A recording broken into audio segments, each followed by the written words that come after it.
کچھ عرصے سے سوشل میڈیا پہ ایک موضوع گرما گرم اس پہ بحث چل رہی ہے۔ جہلم کے مقیم محمد علی مرزا نامی ایک شخص نے ایک ہائپ کریٹ کی اور مختلف علماء، اہل علم اور ہمارے اکابرین اور بزرگوں کے حوالے سے ایسی گفتگو اور ایسا انداز اختیار کیا کہ جس کے اوپر الامان والحفیظ ہی کہا جا سکتا ہے۔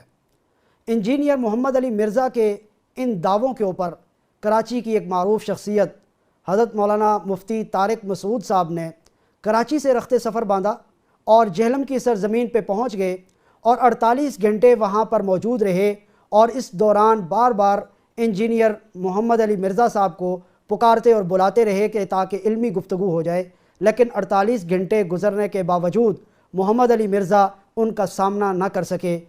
وہ شخصیت جو 48 گھنٹے وہاں موجود رہے اور بار بار محمد علی مرزا کو علمی گفتگو اور ڈسکشن کے لیے بلاتے رہے، محترم جناب مفتی طارق مسعود صاحب آج ہمارے ساتھ موجود ہیں۔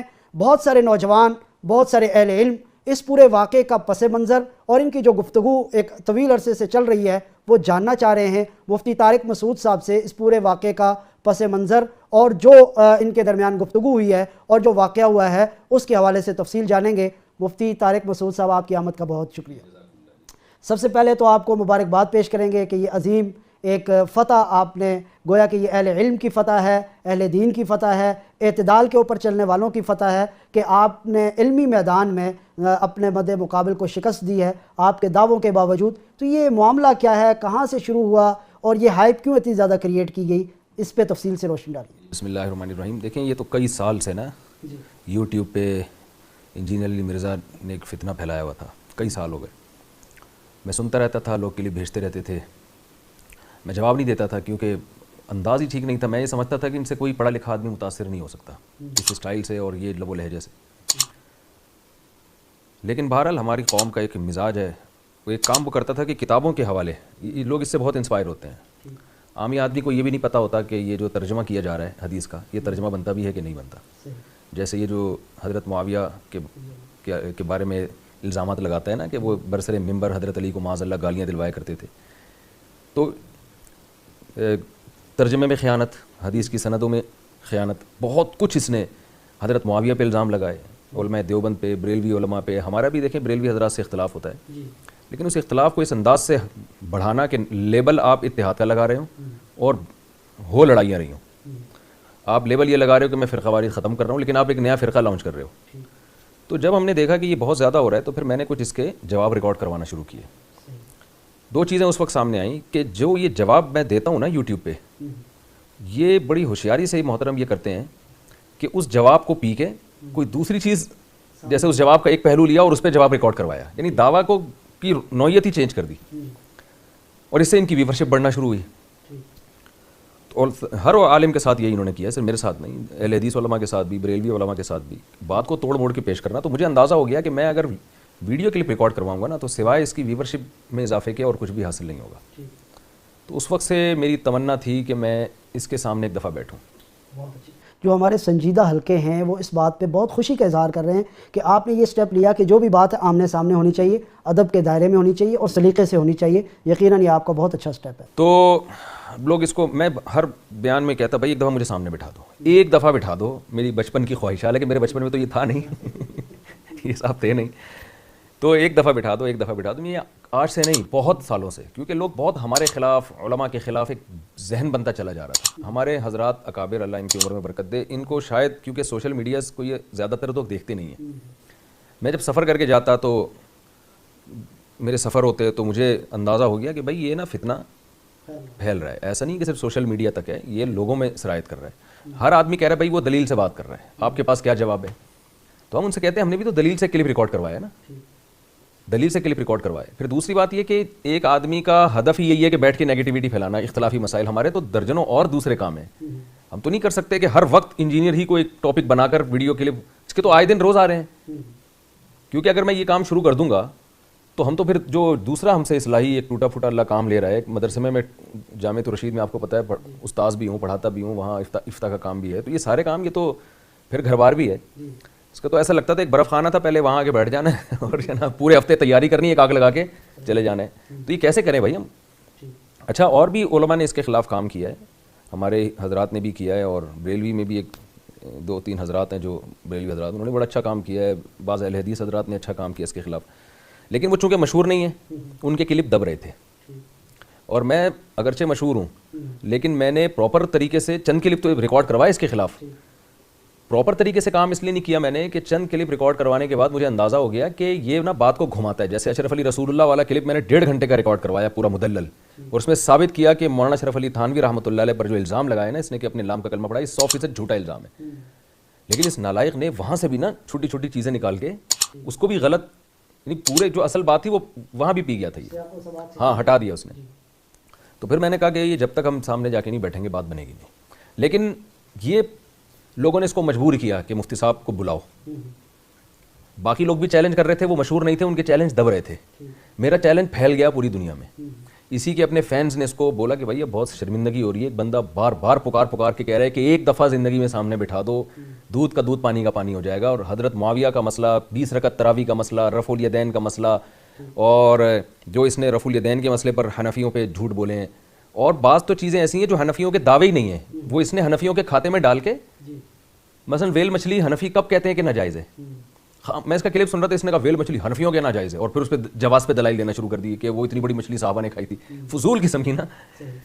تو میں نے پھر یہ کہا بھائی ایک دفعہ سامنے بٹھا دو. تو یہ چیلنج جب گیا ہے تو اب اس کے لیے اس سے چیلنج سے پیچھے ہٹنا اس لیے مشکل ہو گیا کہ میری ٹوٹی پھوٹی سی شہرت اللہ نے دی ہے, ہم اس لائق تو نہیں ہیں, لیکن یہ کہ اب جب پھیل گیا تو اب اس کو ذلت محسوس ہوئی, تو اس نے وہاں بھی بات گھمائی ہے.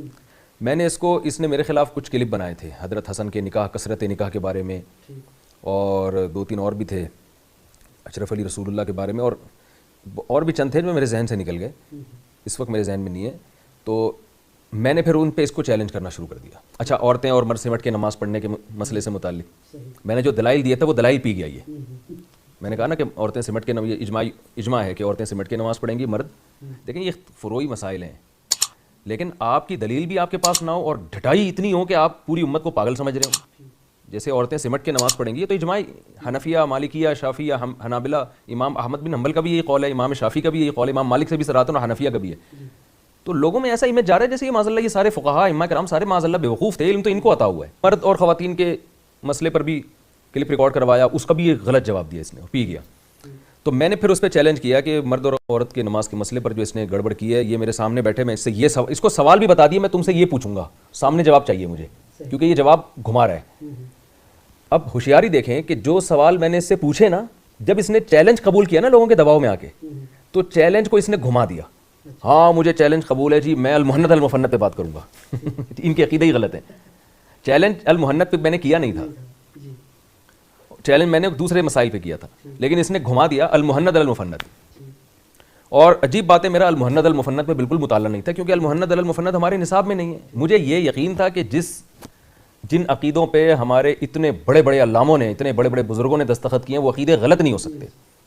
لیکن میری اس پہ اسٹڈی نہیں تھی, مطالعہ نہیں تھا, کیونکہ ہمارے اکابر نے, بزرگوں نے ہمیں جو بتایا کہ ایمان لانے کے لیے, اسلام میں داخل ہونے کے لیے جو بیسک عقائد ہیں وہ ایمان مفصل, ایمان مجمل میں لکھے ہوئے ہیں, العقیدہ تو طحاویہ میں لکھے ہوئے ہیں. تو یہ تو ایک حادثاتی طور پر عقائد لکھے گئے تھے نا, جو ایک شکایت گئی تھی اس کے جواب میں جو وہاں سے سوالات, اور اس میں صرف عقیدوں کی نہیں ہے, اس میں تو فروعی بھی باتیں ہیں. تو اس نے چیلنج کر دیا. میرا اس وقت تک مطالعہ نہیں تھا, لیکن مجھے پتا تھا کہ یار اتنے سارے علماء نے دستخط کیے ہیں تو یہ انشاءاللہ غلط نہیں ہوگا. تو میں نے اس چیلنج کو بھی قبول کیا, اور میں نے کہا کوئی بات نہیں, میں اسٹڈی کروں گا, دیکھوں گا. اس چیلنج کو بھی میں نے قبول کیا. میں نے کہا ٹھیک ہے جی, میں آ رہا ہوں. لیکن میں نے سوچا کہ یار مجھے پتا ہے یہ ایک ہی دفعہ ملاقات ہوگی, اس کے بعد دوبارہ یہ شاید زندگی میں مقدر نہ ہو. ایسا نہیں ہوتا کہ آپ, یہ بہت مشکل کام ہے. جہلم کے سیکیورٹی کے حالات, اور پھر یہ اس کے بارے میں جو ہے یہ نہ کرتا کوئی تھرڈ پارٹی فائدہ اٹھا لے, کوئی ملک دشمن ناصر, دونوں سیلیبریٹی ہیں اور مشہور ہیں, تو کوئی تھرڈ پارٹی کوئی فساد نہ کر دے, کچھ بھی ہو سکتا ہے نا, جہلم کا امن خراب ہو سکتا ہے. تو مجھے یہ تھا کہ یہ ایک ہی دفعہ میں ہوگا. تو اگر میں نے صرف المحنت پہ بات کی نا, تو اس نے جو حضرت معاویہ 20 رکعت تراویح جو میں نے سنے ہیں تو بہت, اس کے نے تو کسی کو نہیں چھوڑا نا. اس نے تو بریلویوں پہ بھی جھوٹے الزامات لگائے ہیں, اس نے تو اہل حدیثوں پہ بھی جھوٹے, وہ اہل حدیث کے بڑے مشہور عالم ہیں, وہ ان کے پاس گئے تھے, یحییٰ, آگے پورا مجھے نام یاد نہیں آ رہا ان کا, بڑے مشہور ہیں. تو مولانا یحییٰ صاحب ہیں, وہ دروازہ جب نوک کیا نا انہوں نے جا کے, تو دروازہ نوک کرنے کی حدیثیں لے آیا. بخاری حوالہ اور چیپٹر اور وہ حوالے اور آیتیں کہ ہر چیز پہ نا اپنی کلمۃ حق ارید بہا الباطل. بخاری مسلم کی حدیثیں اور سورہ نور کی آیتیں صحیح ہیں, لیکن آپ جس جگہ فٹ کر رہے ہو وہ فٹ ہوتی نہیں ہے. تو ان کا بھی ہم نے دیکھ لیا کہ بھائی یہ تو دروازہ نوک کر کے بھی نہیں کھولتا, ہمیں پتہ تھا ایسے ہی جانا غلط ہوگا. پھر بہرحال ہم نے یہ کیا کہ مجھے اس نے جو ہے نا المحنت پہ لے آیا, تو میں نے کہا یار چلو جب المحنت پہ لائے تو پھر انشاءاللہ المحنت پہ تیاری کرتے ہیں. اور لیکن میں نے کہا کہ اس کو تراویح پہ نہ آئے, چلو رفع الیدین پہ نہ آئے, یہ ظاہر ہے فروعی مسائل ہیں. حضرت معاویہ پہ تو اس کو کسی طرح گھسیٹنا ہے, یہ نہیں چھوڑنا ہم نے, کیونکہ یہ ہمارا مشترکہ عقیدہ ہے. اس میں کوئی دیوبندی بریلوی علی تو یعنی یہ تو عقیدہ طحاویہ جو ایک امت کی کتاب ہے عقائد کی, جو جس پر اجماع اہل سنت والجماعت کا. حضرت معاویہ کے مسئلے پہ کیسے چھوڑ دیں اس کو بھائی؟ تو میں تو المحنت پہ بھی بات نہیں کرنا چاہ رہا تھا, اس لیے نہیں کہ اس دلائل کمزور ہیں, دلائل کمزور نہیں ہے. ابھی تو ہم نے جب اسٹڈی کیا تو ہمیں پتہ چلا کہ ہمیں تو اور علماء دیوبند سے عقیدت بڑھ گئی ہے. یار کیا خاندانی عقائد ہیں ہمارے اکابر کے, اور کیا ماشاءاللہ اللہ نے یعنی جو بات اسلاف سے اجماع کے ساتھ چلی آ رہی ہے اس سے ذرا بھی انحراف نہیں ہے. کچھ عقیدے المحنت کے ایسے ہیں جو اسلام کے بیسک عقائد نہیں ہیں. لیکن میں نے کہا یار یہ جب تک حضرت معاویہ کے مسئلے پر آئے گا نہیں, جب تک المحنت کے مسئلے پر بات ہوگی نہیں. تو ہم نے کہا ٹھیک ہے جی المحنت پہ بات کریں گے ہم, لیکن ساتھ میں حضرت معاویہ پر بھی. تو وہاں بھی یہ پی گیا. پھر اس نے کلپ ریکارڈ کرا دیا کہ بخاری کے حدیث کا کیا جواب دو گے حضرت معاویہ کے بارے میں, مسلم کی حدیث کا کیا جواب دو گے, یہ نہیں آ سکتے, یہ کیا جواب دیں گے. وہ اس کے کلپ بازیاں شروع ہو گئیں لوگوں میں, امیج پھر کہ یار مفتی صاحب بھاگ گئے, مفتی صاحب نہیں آ رہے. تو پھر میں نے ارادہ کیا, میں فل پہلے میں نے تیاری کی الحمدللہ. میں کافی ساری کتابیں لے کر گیا تھا اس کے پاس, اور المحنت کے عقیدوں کو پڑھا کہ ہے کیا اس میں, جو ہے پوری ڈیٹیل سے اس کی تیاری کی. لیپ ٹاپ پہ اتنا میں نے مواد اکٹھا کیا, اب تو انشاءاللہ میں ایک رسالہ شائع کر سکتے ہیں اس پہ. تو فل الحمدللہ حوالوں کے ساتھ تیاری کے ساتھ. پھر حضرت معاویہ کے مسئلے پر تیاری کی ہم نے, اس پہ تو پہلے سے بھی تھی کیونکہ یہ تو صحابہ کی باتیں کافی حد تک پہلے سے تھی, اس کو مرتب کیا. پھر جا کے اب اس کے پاس ہم پہنچے. ہمارا خیال تھا کہ حضرت معاویہ ہی کے مسئلے میں 1.5 گھنٹہ ہو جائے گا, تو اس لیے یہ تراویح اور رفع الیدین کا مسئلہ پھر ہم نے کہا یہ اس کی نوبت شاید اس بحث میں نہ آئے, اور چلو یہ 2 بھی حل ہو جائے نا تو بڑی بات ہے. ہم نے یہ تو نہیں کہا کہ ہم صرف اس پہ کریں گے, لیکن میں نے یہ اعلان کیا, میں نے کہا وقت بچ جائے گا تو ہم ادھر بھی آئیں گے تراویح اور رفع الیدین کے. لیکن یہ کہ بظاہر مشکل لگ رہا تھا کہ اتنا ٹائم بچے, تو یہ ہوا ہے جی. پھر ہم نے تیاری شروع کر دی, اور اس کے بھی چلے کل ہی آ جاؤ, قیامت تک کا ٹائم ہے. ہم نے کہا چلو اچھا ہے, بیچارہ پھینک رہا ہے لمبی لفظ تو استعمال نہیں کرنا چاہیے یہ. تو مفتی صاحب جس طرح آپ نے ہمت کی, آپ کراچی سے سفر کر کے یہاں پہ آئے, بات تو تھی آمنے سامنے بیٹھنے کی, کیا ان کی طرف سے بھی کبھی آفر آئی ہے کہ ہم کراچی آ جاتے آپ کے ساتھ بیٹھ جاتے؟ نہیں جی, یہ تو میں نے ایک بات چلائی تھی, شروع سے ہی میں چلا رہا ہوں, اس نے تو کبھی بھی نہیں کہا. بلکہ بات تو ہم 1.5 سال سے چلا رہے تھے, قبول تو اب کی ہے اس نے جا کے, اور ان کو ابھی اعتراض ہے بغیر بتائے کیوں آ گئے. میں نے 1 ہفتہ پہلے کلپ ریکارڈ کروا دیا تھا کہ میں جہلم جا رہا ہوں, انجینئر صاحب اپنی تیاری پکڑ لیں. وہ ریکارڈ کروا کے میں بھی اپلوڈ کرنے ہی والے تھے. ہمارا ارادہ تھا پہلے بتا کے آئے ہم, بھائی کوئی وہ نہیں. لیکن سیکیورٹی کے نقطہ نظر سے پھر ساتھیوں کا مشورہ ہوا کہ کوئی تھرڈ پارٹی کوئی تخریب کاری نہ کرے, کہ کیونکہ اتنی شہرت ہو جائے گی, پہلے بات پھیل جائے گی. تو ہم نے کہا جہلم پہنچنے کے بعد ہم کون سا ایک دم سے گھر میں تو نہیں گھس رہے نا اکیڈمی میں, وہاں پہنچنے کے بعد ہم یہ کرا دیں گے. ہم ان کو ٹائم دیں گے, بھائی 1 ہفتے کا ٹائم ہے, 1.5 ہفتے کا ٹائم ہے, بلکہ یہ ٹائم بھی آپ اسی سے لیں گے. میں بہت بھرپور طریقے سے وقت نکال کے آیا تھا کہ ساری مصروفیتوں کو دائیں بائیں کر دو, ساری میٹنگ کینسل, سارے بیانات کینسل, اور ہر چیز کو کینسل کر کے یار اب ایک ہی دفعہ میں نا اس مسئلے کو ہم نے آر پار لگانے. اور میں کہتا ہوں یہ انہوں نے بڑی عقل مندی کا کام کیا, اگر یہ سامنے بیٹھ جاتے تو یہ, لیکن یہ کہ یہ شاید اس کی کوشش میں ہوتے ہیں کہ ویسے ہی آ کے بیٹھ جاؤں نا, بغیر کسی تمہید کے اور کوئی بات اصول طے کیے بغیر. جب ایسے بات ہوتی ہے نا تو اس میں جب سامنے والا دلائل کمزور ہونا شروع کرتے ہیں نا تو وہ پھر اصول اور قوانین کو توڑتا ہے. یہ مجھے خطرہ تھا کہ اگر بغیر کسی پہلے سے کوئی اصول طے کیے بغیر بات چیت شروع ہو گئی تو یہ پھر یہ گھماتا رہے گا, موضوع چینج کرتا رہے گا. تو اس کو موضوع پر لانے کے لیے ہم نے کہا کہ پہلے کچھ شرطیں تھے. صحیح. مفتی صاحب اس وقت جو ہے عالم اسلام کے بے شمار مسائل ہیں, ان مسائل کی طرف توجہ دینے کی بھی ضرورت ہے. ان سب حالات کے باوجود یہ جو ایک ایشو ہے اس کے اوپر آپ کیوں اتنا زیادہ ہائپ کریٹ کر رہے ہیں؟ مسئلہ یہ ہے کہ جب محلے میں 2 آدمی لڑ رہے ہو نا تو دونوں کو آپ برا نہیں کہہ سکتے. ہو سکتا ہے ایک نے پہل کی ہو, دوسرا دفاع میں لڑ رہا ہو. اب کوئی آ کے آپ کے تھپڑ مارے اور آپ کھڑے رہو کہ جی لڑنے والے اچھے نہیں ہوتے, تو وہ دوسرا بھی لگا دے گا. آپ کو چونکہ لڑائی اسلام میں پسندیدہ نہیں ہے, تو بھائی ہو سکتا ہے یہ جو تھپڑ لگا رہا ہے یہ اس تھپڑ کو روکنے کے لیے. تو یہ تو ہم کب سے چیخ رہے ہیں, انجینئر علی مرزا کو کہہ رہے ہیں کہ عالم اسلام کے مسائل دیکھو, آپ کیا چیزیں لے کے بیٹھ گئے ہو. بنو امیہ ایسے تھے, محمد بن قاسم ایسا, بنو امیہ سے بات شروع ہوگی, بنو امیہ پہ ختم ہوگی, اور وہ ایسے تھے. بھائی بنو امیہ میں بہت سے پازیٹیو کام بھی ہوئے ہیں, کچھ نیگیٹو کام بھی ہوئے ہیں.